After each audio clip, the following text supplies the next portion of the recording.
হাড়টা তো ঠিকঠাক বসেনি, ওইটার ভিতরে সমস্ত মাসেল পচে যায় সেই প্লাস্টারের ভিতর। এবং তারপরে যখন প্লাস্টার খোলা হয়, 1 মাস ওইভাবেই ছিল। তারপরে যখন প্লাস্টার খোলা হয়, আবার প্লাস্টার করা হয়, কিন্তু বাচ্চাটার ডান হাতটা কাইন্ড অফ প্যারালাইজ হয়ে যায় এবং ও সেই ডান হাত দিয়ে আর কিছুই করতে পারে না। তো এরকম একটা কমপ্লেন নিয়ে ভদ্রমহিলা এসেছিলেন।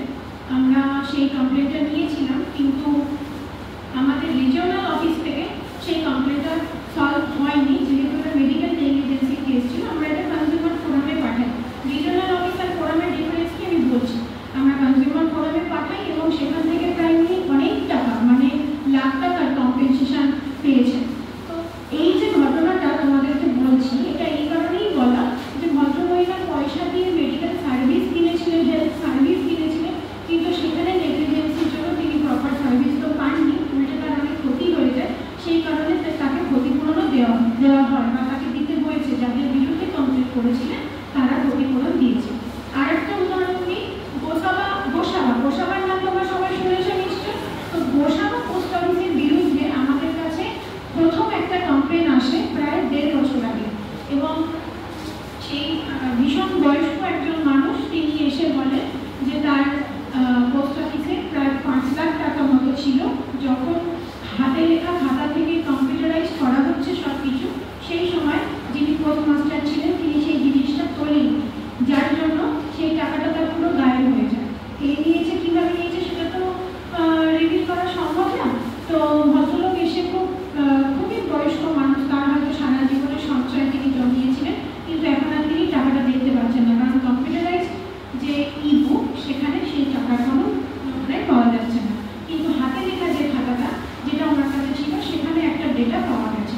তো এই কমপ্লেনটা করার পর গোসাবা পোস্ট অফিসের এগেইনস্টে আমাদের একটা মামলা হয় এবং সেই এতে ভদ্রলোক জেতেন এবং সেখানে উনি প্রায় 7 লাখ টাকা, মানে নিজের 5 লাখ ফেরত পেয়েছে, তার সাথে ইন্ডিয়ান টাকা থেকে উনি 2 লাখ টাকা কম্পেনসেশন পেয়েছিলেন। এই প্রবলেমটা হওয়ার পর থেকে দেখছি গোসাবা থেকে প্রচুর লোক একই কমপ্লেন নিয়ে কমপ্লেন করতে আসে। মানে ওই সময়ে যে কজন মানুষ ওখানে টাকা রেখেছিলেন তাদের প্রত্যেকের টাকায় প্রায় এইভাবে লুট হয়ে গেছে।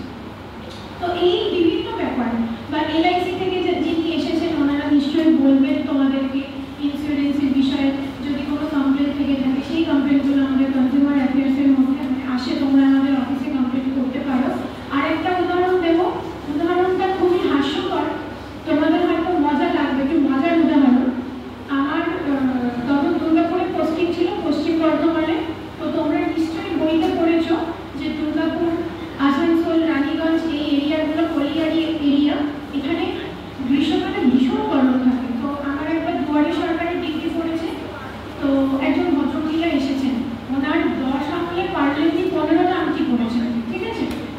তো উনি দুয়ারে সরকার ক্যাম্পে কমপ্লেন করতে এসেছেন যে আমি অ্যাস্ট্রোলজার, মানে যে রত্ন বেঁচেছে তার এগেইনস্টে আমি কমপ্লেন করবো। কেন না, এই আংটিগুলো দিয়ে আমাকে বলা হয়েছিল 2 বছরের মধ্যে আমার বিয়ে হয়ে যাবে, কিন্তু হয়নি, 3 বছর হয়ে গেছে, বিয়ে হয়ে যায়। তো জিনিসটা আপাত দৃষ্টিতে দেখলে মনে হয় খুবই হাস্যকর, কিন্তু একটা জিনিস ভেবে দেখো তোমরা, উনি তো পয়সা দিয়ে রত্নগুলো কিনেছেন কিছু একটা সার্ভিস পাবেন বলে, কিন্তু সেই সার্ভিসটা তিনি যেহেতু পাননি, তো তার অবশ্য মনে হয়েছে, এবং অবশ্যই তিনি কমপ্লেন করতে পারেন যে মনে হয়েছে যে এই সার্ভিসটা তো আমি ঠিক পেলাম না, তাহলে আমি এখানে গিয়ে কমপ্লেন করবো। তো ভদ্রমহিলাকে বললাম যে দেখুন, আপনার যে বিয়ে হয়নি সেই প্রমাণ তো আপনি দিতে পারবেন না, সুতরাং এই প্রমাণ যেহেতু আপনি করতে পারবেন না, এখানে এই কমপ্লেন দাঁড়াবে না। তো বললো ম্যাডাম তাহলে রত্নগুলো তো আমার ভুল দিয়েছে না, যে আমাকে পান্না বলে যেটা দিয়েছে সেটা সূর্যের আলোয় সাদা হয়ে যায়, সবুজ আর থাকে না, আবার সন্ধ্যাবেলা সবুজ হয়ে যায়, তো এইগুলো তো ভুলভাল দিয়েছে আমাকে। তো আমি বললাম ঠিক আছে আপনি কমপ্লেন করুন। তারপর আমি দুর্গাপুর অফিস থেকে ট্রান্সফার হয়ে এখন বারুইপুর অফিসে আমি আছি, বারুইপুরে চলে আসি। তো এখানে আসার প্রায় 3 মাস পর ভদ্রমহিলা আমাকে জানিয়েছিলেন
নেটওয়ার্ক নেই নাকি এই রুমে?